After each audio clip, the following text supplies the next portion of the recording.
کسی زمانے میں ایک چور تھا۔ وہ ایک بادشاہ کے محل میں چوری کرنے کے ارادے سے گیا۔ رات کا وقت تھا اور محل کے ایک کمرے سے بادشاہ اور اس کی بیوی کی گفتگو کی آواز آ رہی تھی۔ وہ کھڑے ہو کر سننے لگا۔ اگرچہ ایسا سننا غلط ہے، ناجائز ہے، چوری ہے، لیکن چور تو چوری ہی کرنے آیا تھا تو اسے سننے میں کیا چیز مانے ہوتی۔ آخر وہ چور ہی تو تھا۔ اس چور نے سنا کہ بادشاہ اپنی بیوی سے کہہ رہا ہے کہ میں اپنی بیٹی کی شادی ایسے آدمی سے کروں گا جو نہایت متقی اور پرہیزگار ہو، بہت اللہ والا ہو۔ جب چور یہ بات سن رہا تھا تو اس کے دل میں خیال آیا کہ کیوں نہ میں کچھ ایسا بن کر دکھاؤں کہ بادشاہ میرے ہی ساتھ شہزادی کی شادی کر دے۔ دل میں ایک ہرس پیدا ہو گئی۔ اب وہ چوری کرنا تو بھول گیا، لیکن دھوکہ دینے پر اتر آیا اور گھر جا کر بہت دیر تک سوچنے لگا کہ کس طرح میں اس بات میں کامیاب ہو سکتا ہوں۔ پھر ایک تدبیر اس کی سمجھ میں آئی کہ بادشاہ کے محل کے قریب ایک مسجد ہے، اس میں جا کر بزرگانہ لباس پہن کر اور ان کی وضع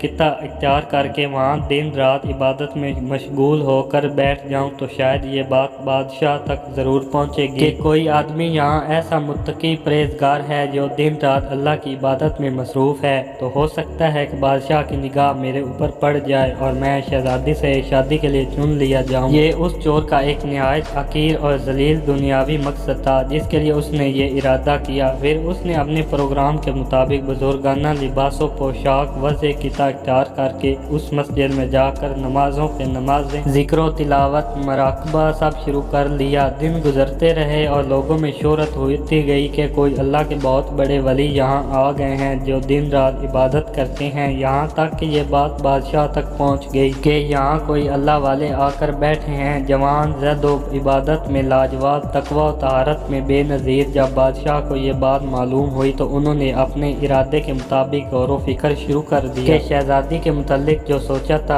اس کے لیے اسی کا انتخاب کیوں نہ کر لیا جائے۔ بادشاہ نے اس سلسلے میں گفتگو کے لیے اپنے وزیر کو بھیجا۔ وزیر اس شخص کے پاس مسجد میں پہنچا اور باادب ہو کر اس سے کہا کہ میں آپ کی خدمت عالیہ میں بادشاہ کی طرف سے ایک پیغام لے کر آیا ہوں۔ اس نے پوچھا کہ کیا پیغام ہے؟ وزیر نے بتایا کہ بادشاہ نے کئی سال پہلے یہ فیصلہ کر لیا تھا کہ وہ اپنی بیٹی کا نکاح ایک ایسے شخص سے کریں گے جو بڑا متقی و پرہیزگار ہو، اللہ والا ہو، اور وہ اس کی تلاش میں تھے۔ ان کی نظر انتخاب آپ پر آ کر رک گئی ہے، لہذا بادشاہ نے مجھے بھیجا ہے کہ اس سلسلے میں آپ سے گفتگو کروں۔ یہ شخص جو دراصل اسی تمنا و آرزو میں یہاں آ کر بیٹھا تھا بہت دیر تک وزیر کی گفتگو سنتا رہا۔ اس کے بعد اس کی آنکھوں سے آنسو جاری ہو گئے۔ وزیر نے پوچھا کہ کیا بات ہے؟ تو کہنے لگا کہ آج جو پیغام لے کر آپ آئے ہیں یہ پیغام مجھے منظور نہیں ہے۔ وزیر نے کہا کہ کیوں منظور نہیں؟ اس شخص نے کہا کہ دیکھیے میں صاف صاف بات آپ کو بتاتا ہوں کہ میں اصل میں ایک چور تھا اور ایک مرتبہ بادشاہ کے محل میں چوری کے ارادے سے گیا تھا۔ پھر جو کچھ بھی ہوا اس کو سنایا اور اس کے بعد چور نے کہا کہ میں تو یہ وضع قطع اسی حرص کی وجہ سے اختیار کی تھی، لیکن میں یہاں آ کر بیٹھا تو میرے خدا نے مجھے اپنا بنا لیا۔ اب بس اس کے بعد مجھے اور کسی کی ضرورت نہیں، میرے لیے میرا خدا کافی ہے۔ بے شک جب عبادت ہو جائے،